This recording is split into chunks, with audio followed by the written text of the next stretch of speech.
Halo teman-teman, balik lagi di channel gue Perspektif Muda. Buat teman-teman yang baru pertama kali datang di channel ini, perkenalkan nama gue Felix, gue adalah seorang YouTube content creator dari Indonesia. Dan ini akan jadi short, simple clip aja. Gue mau menjelaskan, memperjelas, memberikan kalian gambaran aja tentang kesalahan pertanggungjawaban pidana.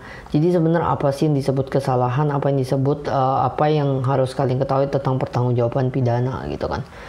Dimana unsur kesalahan itu sangat erat kaitannya dengan bertanggung jawab pidana. Ketika lu melakukan kesalahan, contohnya lu memecahkan, lu jatuhin handphone temen lu, nah lu bertanggung jawab dengan apa? Misal lu beliin handphone baru, lu say sorry, lu kasih dia duit buat beli handphone baru, dan bantuin dia untuk backup data dan lain sebagainya, bantuin dia selama handphone dia belum ada dan lain sebagainya. Jadi emang udah dari hidup kita tanpa kita belajar hukum pidana juga itu hal yang normal. Semua orang tahu bahwa kalau kita salah kita harus bertanggung jawab, as simple as that. Jadi kesalahan dan tanggung jawab itu emang udah melekat gitu. Dan kalau misalnya nih kita melakukan sebuah perbuatan terus kita menolong orang, ya itu kan nggak ada tindakan hukumnya, maksudnya nggak ada sanksi hukumnya gitu. Itu bukan suatu kesalahan ketika kita nolong orang. Contohnya misalnya orang mau makan terus kita kasih makanan, apakah itu sebuah kesalahan? Dalam konteks normal ya, kita kasih makanan ya beneran kita kasih makanan gitu. Atau misalnya orang butuh, orang minta tolong untuk kita beliin sesuatu dan kita beliin, kita kasih orang itu. Nah itu kan kita mau melakukan suatu perbuatan kan, tapi kan perbuatan terpuji, perbuatan positif. Apakah muncul tindak pidana, muncul tindakan hukum? Ya enggak dong gitu. Jadi balik lagi harus dilihat apakah perbuatan yang dilakukan tuh itu sebuah kesalahan atau enggak gitu. Kalau misalnya enggak, ya nggak bisa dipertanggungjawabin. Apa yang mau dipertanggungjawabin gitu. Orang melakukan semua dengan benar kok gitu loh. Nggak mungkin ada yang namanya kesalahan kalau nggak melanggar hukum, kalau nggak melawan hukum. Kalau misalnya tindakannya itu terpuji, dihormatin orang, dibangga-banggain orang, ya nggak mungkin. Masa ada tindakan hukum? Tindakan hukum tuh baru muncul, law enforcement, penegakan hukum baru muncul ketika ada tindakan dari orang yang melanggar hukum, melanggar aturan yang berlaku gitu, melanggar ketertiban umum kayak gitu.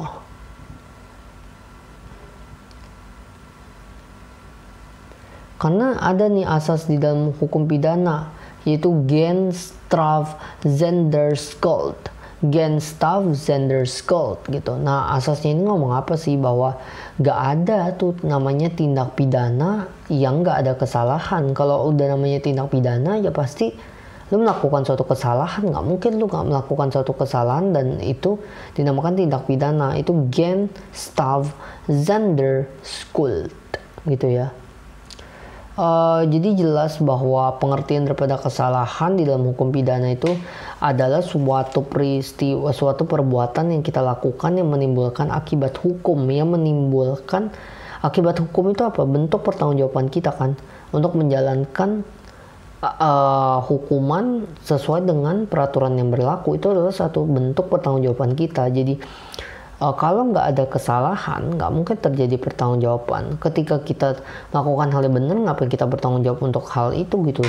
Maksudnya apa yang kita mau pertanggungjawabin lagi? Kita harus bayar denda untuk kita melakukan hal yang baik, ya kan nggak gitu. Jadi jelas bahwa pengertian daripada tindak pidana itu atau perbuatan pidana itu adalah perbuatan manusia yang sifatnya melawan hukum gitu, atau melanggar ketentuan gitu kan. Yang ini nih harus ingat, kesalahan perbuatan pidana, perbuatan manusia yang melanggar hukum, melanggar aturan regulasi yang berlaku gitu. Karena ingat gak yang gue bilang tentang kejahatan sama pelanggaran? Ketika pelanggaran lo melanggar regulasi yang ada, ketika lo kejahatan, oh ya itu melanggar tatanan, melanggar normal, tapi kan nggak ada undang-undang, nggak ada regulasi, jadi nggak ada yang bisa lu bilang lu melanggar ya, tapi dia nggak sesuai norma aja gitu. Nah jadi pertanggungjawaban itu emang udah kayak suatu apa ya, kalau di dalam aplikasi IT di dalam komputer itu udah kayak auto robot system gitu. Itu udah terjadi di dalam kehidupan kita, dalam titik kehidupan kita, di mana ya ketika lu melakukan kesalahan ya lu bertanggung jawab gitu. Ketika lu pecahin barang orang ya lu bantuin beresin, gantiin gitu. Udah ada etika, udah ada moral di dalam diri kita yang oh Felix ayo bantuin gitu, beresin, tanggung jawab karena lu melakukan kesalahan kayak gitu. Ketika gue melakukan hal yang bener, masa gue tanggung jawab, gue mau tanggung jawab buat apa gitu loh. Jadi singkatnya sebenarnya kesalahan dan pertanggungjawaban itu sangat erat kaitannya, seperti yang kita udah alamin juga di kehidupan sehari-hari. Dan kesalahan, tanpa adanya kesalahan, tanpa adanya pelanggaran hukum, tanpa adanya melanggaran hukum, ya itu nggak mungkin timbul pertanggungjawaban. Dan pertanggungjawaban baru muncul karena adanya kesalahan kayak gitu. Nah itu balik lagi kan ke kausalitas. Kalau nggak ada sebab ya nggak ada akibat. Kalau nggak ada akibat, kalau nggak ada sebab ya nggak ada akibat gitu loh.